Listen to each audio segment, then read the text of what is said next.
To mix things up, I decided to set up a little battle between two states and see which one has the best roller coasters.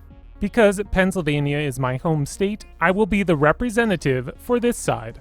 I've asked Jack from Coaster Jawn to provide me his top 10 favorite roller coasters in New Jersey and be the representative for that side. After receiving his coaster rankings, I choose comparative roller coasters from the Keystone State and pitted them against each other. There are a few roller coasters that don't have an exactly comparable coaster, so I threw in a few wildcards to spice things up. Because I knew that this would be a biased fight, I left it up to Instagram to decide which coasters were better. If you follow my Instagram, I'm at xscreenthrills. You likely saw that I pitted 10 sets of roller coasters against each other in my Insta stories last week. Well, those final tallies are in, and they are what we decided to use in order to declare which roller coaster and ultimately which state is better. What's up guys, this is Coaster Jawn, and since I grew up my entire life in South Jersey, I'll be ranking the top 10 coasters in the state of New Jersey. I've been to every major park in Jersey except for Casino Pier and Seaside Heights, so Hydra will not be on this list. Despite that, let's get into my top 10 coasters in the Garden State of New Jersey. Number 10. Shredder at Nickelodeon Universe in the American Dream. Shredder is an indoor spinning coaster recently built by Gerstlauer, first opening in October of 2019. A similar ride model is commonly found in the Six Flags chain as Pandemonium, but Shredder is a longer, more intense ride than the Pandemonium clones. Interlocking with its sister coaster Shellraiser, Shredder, themed to the Teenage Mutant Ninja Turtle villain, provides some great spinning throughout the layout, as well as the occasional airtime moments. The Gerstlauer lap bar restraints are comfortable, and the trains are nicely themed. The second half of the ride is what really does it for me, as there are plenty of overbank turns and a few little bunny hills. Shredder is likely the best spinning coaster in New Jersey, but it just barely makes it on this list at number 10. Number 10. Merlin's Mayhem at Dutch Wonderland. When I was looking through all the roller coasters in Pennsylvania, I had a difficult time finding a good match for Shredder. Sure, there are a few spinning coasters in the state, like Exterminator at Kennywood, Crazy Mouse at Del Grosso's amusement park, and Steel Dragon at Waldemere. But I felt instead of putting another spinning coaster against Shredder, I went with the family coaster aspect of the ride and made this my first wild card. Merlin's Mayhem at Dutch Wonderland is an underrated roller coaster that gets overlooked by many enthusiasts, mainly because it's at a family theme park. In my opinion, Merlin's Mayhem is one of the best family coasters in the state. Well, after having this coaster duke it out with Shredder, it was clear that the majority of my followers were fans of Shredder. The final tally was 181 votes for Shredder and 62 votes for Merlin's Mayhem, giving New Jersey this first point. Number 9. The Great Nor'easter at Morey's Piers in Wildwood, New Jersey. Great Nor'easter is a suspended looping coaster, or SLC, built by Vekoma in 1995. It is often regarded as the best SLC out there, and with its new trains with vest restraints, as well as thorough maintenance from the fine people at Morey's Piers, it makes this a must-ride. A Vekoma SLC, when done right like Great Nor'easter is, offers very whippy inversions and pulse-pounding positive G-forces. Nor'easter is probably the best coaster at Morey's Piers, and is a mainstay on the Wildwood Boardwalk, but it's still a Vekoma SLC, which is why it lands at number 9 on this list. Number 9. Talon at Dorney Park. Pennsylvania has a few good inverted roller coasters, and I thought Talon would be the best fit in this fight against the Great Nor'easter at Morey's Pier. Talon features 4 inversions, speeds up to 58 miles an hour, and has a track length over 3,000 feet. Talon is the first roller coaster that greets you as you enter Dorney Park. This ride has a solid layout and even delivers a few pops of air. All of the inversions are great, and the ending, which keeps you low to the ground, is probably my favorite moment of the ride. Talon destroyed Great Nor'easter with 235 votes for and 39 against. Pennsylvania gets its first point. Number 8. Batman the Ride at Six Flags Great Adventure in Jackson, New Jersey. The first of many Great Adventure coasters to make this list is a classic B&M invert clone built in 1993. Batman clones, though they are common, are intense rides full of inversions and melt-your-face positive Gs. Batman isn't my favorite B&M invert ever because for some reason it hurts my feet, but I can still respect what this ride model has done for the park and the coaster community as a whole. Batman is a very fun coaster, but is in dire need of a new paint job, so Great Adventure, get to it. Number 8. Great Bear at Hershey Park. Rolling right along with the inverts, now we compare the two best inverted coasters in each state. Great Bear is not only the best invert in Pennsylvania, it's also one of the best in the country. The ride layout is very unusual, which makes this attraction very unique. Great Bear, just like Talon, features 4 inversions. Every element is well executed. The ride expertly interacts with multiple attractions in the area, including the log flume and Super Duper Looper. The final score came to 107 votes for Batman and 197 votes for Great Bear. Another point for Pennsylvania. Number 7. Superman Ultimate Flight at Six Flags Great Adventure. Another Six Flags clone, Superman is a flying coaster built by B&M in 2003. Flying coasters are iconic for their super intense pretzel loops, which transport your stomach into your mouth. The pretzel loop on Superman is easily my favorite part of the ride, and the rest is great too, but nothing beats the otherworldly feeling of a pretzel loop. Even though the Superman clones only have 2 inversions and do tend to meander around a little bit, there are some great moments where you really do feel like you're flying, even though Great Adventure Superman sits on an empty grass field. In my opinion, I prefer Superman over Batman, just because I have a more enjoyable ride with less pain in my feet, as the flying coaster restraints are incredibly comfortable. Not to say that Batman's restraints aren't comfortable, because they are, but for some reason I just have a much more painless experience on Superman. Superman will continue to greet guests entering the park for years to come, and sits solidly at number 7. Number 7, Ravine Flyer II at Waldameer. Because Pennsylvania doesn't have a flying roller coaster, I made this my second wild card. Ravine Flyer II is my personal favorite wooden coaster in Pennsylvania, and there's no way I wasn't going to include it in today's list. This Gravity Group roller coaster has a fantastic layout, really working that terrain, featuring multiple moments of airtime, exciting overbanked turns, a tunnel, bridge, and an amazing view of Lake Erie. Some might consider this the full package. The final score came to 128 votes for Superman and 168 votes for Ravine Flyer II, Pennsylvania for the win. Number 6. Gale Force at Playland's Castaway Cove in Ocean City, New Jersey. This S&S custom multi-launch coaster built in 2017 might be one of the most fascinating coasters to watch. Gale Force had a rocky beginning, as the company contracted to build it messed up the track alignment so badly that it caused a rough and painful experience. Following its opening year, S&S had to retrack the entire ride layout, but ever since, Gale Force has been thrilling the Ocean City boardwalk. The back and forth launch is very similar to a premier Skyrocket 2 like Tempesto at Busch Gardens Williamsburg or Phobia Fear Coaster at Lake Compounce. The comfortable vest restraints are similar to those found on S&S free spins like the Joker at Six Flags Great Adventure. Though many might see inversions in Gale Force's twisty and turny layout, the ride actually doesn't have a single inversion. Rather, the twists do not fully go upside down and are actually referred to as kick flips. Those kick flips offer amazing ejector airtime on the way up and beyond vertical and near vertical drops on the way down. One knock on Gale Force is that it's quite expensive for a boardwalk coaster. Riders have to either fork up 14 tickets or pay $10 per ride. It's an amazing coaster despite its very small footprint and is definitely worth the money. Number 6, Skyrocket at Kennywood.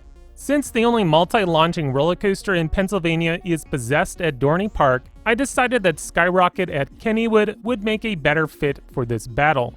Some consider Skyrocket to be one of the weakest launch coasters by Premier Rides, but I'd have to disagree. I think Skyrocket has a solid layout, at least for the first half, featuring 3 inversions, a 90-degree drop, and a launch up to 50 miles an hour. Skyrocket has a lot of good stuff going for it. Only having lap bars is another plus for this ride. The final score comes to 133 votes for Gale Force and 158 votes for Skyrocket. Definitely a close battle, with Pennsylvania getting another point. Number 5.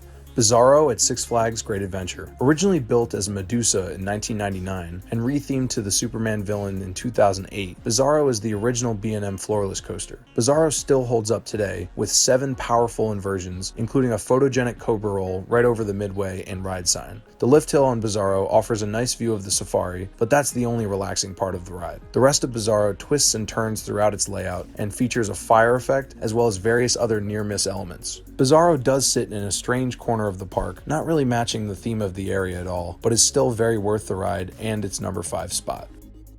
Number 5, Hydra the Revenge at Dorney Park. At first, I was going to have Steel Curtain face off against Bizarro. After all, they're both multi-inverting roller coasters that focus mainly on the inversions. However, Hydra proved to be the better fit in this fight. This is a floorless roller coaster by B&M, just like Bizarro, and also features 7 inversions. Where these two roller coasters differ is the layout. Hydra the Revenge uses the terrain more to its advantage and starts off with an inversion before hitting the lift hill. The final vote came to 104 votes for Bizarro and 113 votes for Hydra the Revenge. Another win for Pennsylvania. Oh, and for those who are wondering, the final tally for Steel Curtain was 246 votes for, 73 against. Number 4. King Dakar at Six Flags Great Adventure. Look no further than the tallest and formerly fastest roller coaster in the world. Towering over Great Adventure at 456 feet tall and launching riders at 128 miles per hour, King Dakar is one of 2 Intamin Strata hydraulic launch coasters in the world. Built during the heyday of Six Flags' early 2000s spending spree in 2005, King Dakar is incredible for what it is, but admittedly has its flaws. First off, its sister coaster Top Thrill Dragster at Cedar Point is often regarded as the better ride for its smoother experience and lap bar restraints. King Dakar is definitely a front row ride because every other row is very rough on the ascent up the 456-foot tall top hat. Also, the hard Intamin over-the-shoulder restraints are incredibly painful, banging into the sides of your neck and digging into your shoulders on the drop off of the top hat. I may be harping too much on King Dakar's flaws, but a good ride on it is still one of the most incredible experiences anyone can have. And of course, it's the tallest roller coaster in the world. Number 4. Storm Runner at Hershey Park. It seemed fitting that the fastest launch coaster in Pennsylvania would go up against the fastest launch coaster in New Jersey. Storm Runner is also another personal favorite of mine and ranks up in my top 20 coasters. Featuring a 75-mile-per-hour launch, Storm Runner flies through its 2,600 feet of track. The ride was also the first hydraulic launch coaster to feature inversions. Storm Runner has 3 fun inversions, including one of my all-time favorites with the Flying Snake Dive.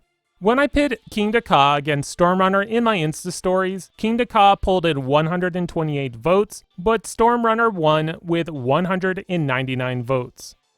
Number 3. TMNT Shellraiser at Nickelodeon Universe in the American Dream. The number 1 coaster at American Dream falls to number 3 on this list. Themed to the Teenage Mutant Ninja Turtles, Shellraiser is an indoor Gerstlauer Eurofighter built in 2019. Shellraiser is one of the most well-rounded coasters I've ever been on, with so many different types of elements. These elements include a JoJo roll out of the station, a 62-mile-per-hour LSM launch, a massive corkscrew which nearly scrapes the ceiling, a banana roll, and numerous other inversions. The most impressive feature on Shellraiser is its 141-foot tall vertical lift hill, which holds riders above the park, offering an amazing view of the New York City skyline, which then plunges into a 121.5-degree beyond vertical drop, the steepest in the world. Shellraiser is a clone of Takabisha at Fuji-Q Highland in Japan, but suffers from extremely rough patches depending on what row and seat you sit in. These rough patches are sort of like a B&M Rattle, but on steroids, and the over-the-shoulder restraints don't help at all. Nonetheless, Shellraiser is an incredible piece of machinery, and is definitely a bucket list coaster for any enthusiast.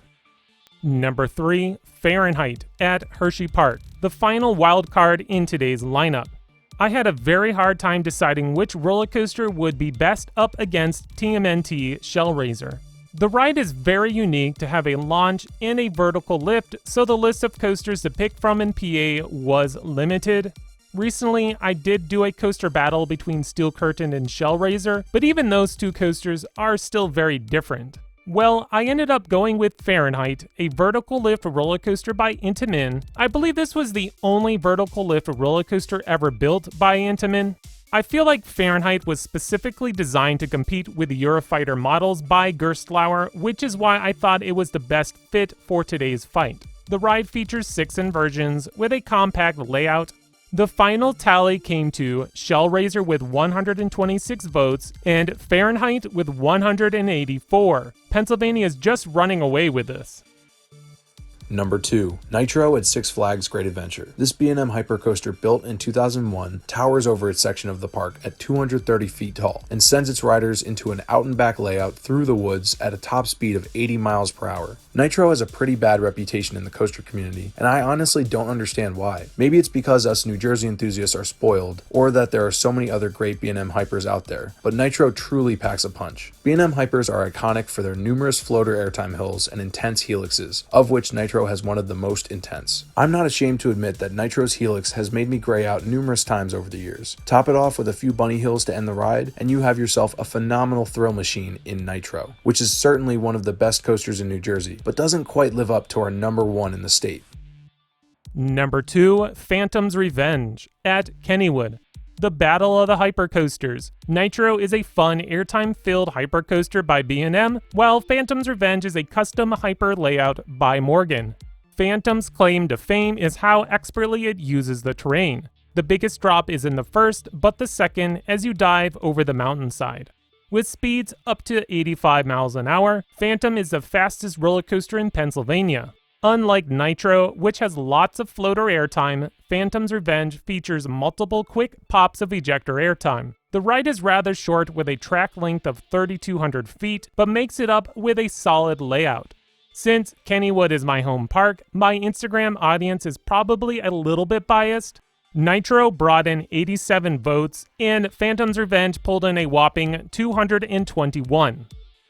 Number 1. El Toro at Six Flags Great Adventure. Ah, yes, of course, El Toro. To be expected, it is crowned as the number 1 roller coaster in all of New Jersey. El Toro, a prefabricated wooden coaster built by Intamin, has been exhilarating riders since 2006. At 181 feet tall, with a 76-degree drop and a top speed of 70 miles per hour, El Toro is the fastest wooden coaster not built by RMC, or Rocky Mountain Construction. El Toro is widely regarded as one of the best roller coasters in the world, and is possibly the greatest wooden coaster of all time. Spanish for the bull, El Toro powers through its consecutive camelback hills, launching riders out of their seats with some of the most sustained and aggressive ejector airtime in the world. Another world-class element on El Toro is the unexpected Rolling Thunder Hill, which also gives insane ejector, traversing over the remnants of the former Rolling Thunder track. Toro is a world-class roller coaster, which every enthusiast needs to experience at some point in their lives. El Toro is the king of coasters in New Jersey, and undoubtedly deserves its number 1 spot. Number 1, Skyrush at Hershey Park. This is one controversial coaster. Skyrush seems to be a hate it or love it kind of ride, and I'm sure you can guess what side of the fence I'm on. Featuring insane ejector airtime and some strong positive G's, Skyrush is one of the most intense roller coasters in the world. However, when comparing this against El Toro, which one is better? Well, even I voted for El Toro because it's my favorite wooden coaster. El Toro earned 239 votes, crushing Skyrush with only 74 votes, giving New Jersey the last point. So the final tally comes to 8 points for Pennsylvania and 2 points for New Jersey. Honestly, I was really surprised how some of these battles turned out. In my opinion, Shellraiser is the better coaster when compared to Fahrenheit, but I guess my Instagram followers did not agree with me. Also, I was surprised how much love Skyrocket received against Gale Force. I've heard that Gale Force is a great coaster, but maybe everyone is a little apprehensive towards it because of the ride's shaky beginnings. Well, I want to thank Jack at Coaster Jawn for assisting me with today's video. Coaster Jawn is a relatively new channel, so make sure to head on over and give him some support. If you like this battle, let me know in the comments below. Maybe I'll face Pennsylvania up against, I don't know, Ohio, California, Texas, you name it, and let's see if we can make it happen. Thank you so much to X-Scream Thrills for letting me join this video today. I had lots of fun making this top 10, and I really hope you all enjoyed. And remember, ride on! As always, please subscribe so you don't miss out on more great content, like today's video, coming your way by X-Scream Thrills.